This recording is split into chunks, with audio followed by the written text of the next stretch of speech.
So I ignored the freeze warning.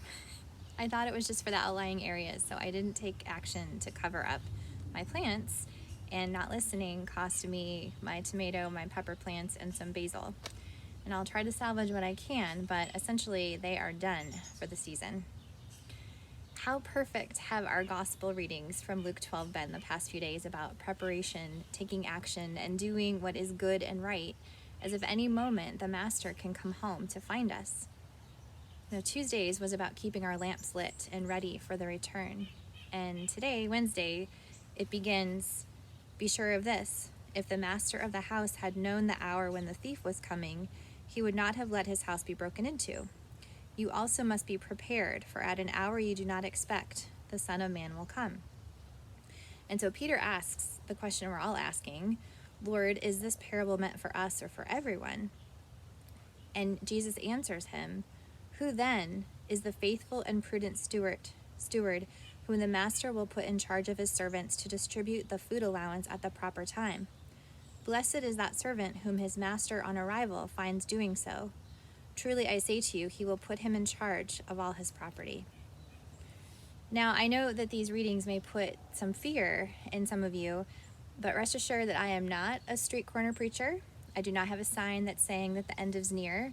I'm just your pastoral associate in her garden.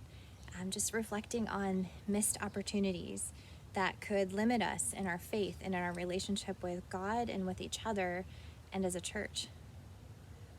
It was Grant and my 18th wedding anniversary on Monday, and so per tradition, we watched our video, complete with some Snickers from my now teenagers. This year in particular, though, I was struck by watching our guests come up for communion. There was my grandpa, who died just after my boys were born, a great uncle, estranged family members or friends we haven't seen in a long time. It was a stark reminder to me of the pain that I feel missing them or missing the relationship that we could have. There are some things I can't change with these people, but that doesn't mean I can't change what's in front of me today. The question is, how much are we listening to the Holy Spirit guide us to show us opportunities where we can grow closer to God through time with Him, but also with acts of love to others? Who then is the faithful and prudent steward, whom the master will put in charge of his servants to distribute the food allowance? Now, we think about that food allowance. We think about what feeds us and others. And those are acts of love. Where do we see these opportunities? And are we aware enough? Are we open enough to the voice of the Holy Spirit to just act? Just for a minute, look back at your last few days.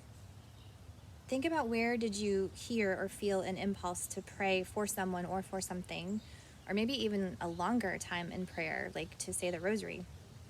Did you do it? I can honestly say to you that there are times when I hear that and I fail to stop, or I'll say, I'll get to that later. In the last few days, where did you hear or feel an impulse to reach out to someone, a family, friend, a stranger, and just act? Is it a call that you did or didn't make? A text or card that you meant to send? Were you busy in your day and you thought about stopping to talk to someone but said, oh, I'll do it later, I don't have time? So these are the urgings of the Holy Spirit to connect with another person and act in love. Now, more than ever, as a church, we are called to love God, to love each other. Regardless of your political or your COVID views, the unbreakable bridge between these views and people is love. There are lonely and sick and scared and angry people in our midst that just need someone to reach out to them. And what if, as a church, we committed to asking the Holy Spirit every morning, send me someone to love and show me how to love them and to love God today? What connectedness and change could that bring? Would you commit to that today with me? To pray that? Our baptism calls us to live out the message of Jesus Christ through our prayer and through the love of one another. So let's not miss another opportunity and watch ourselves or others wither like these plants.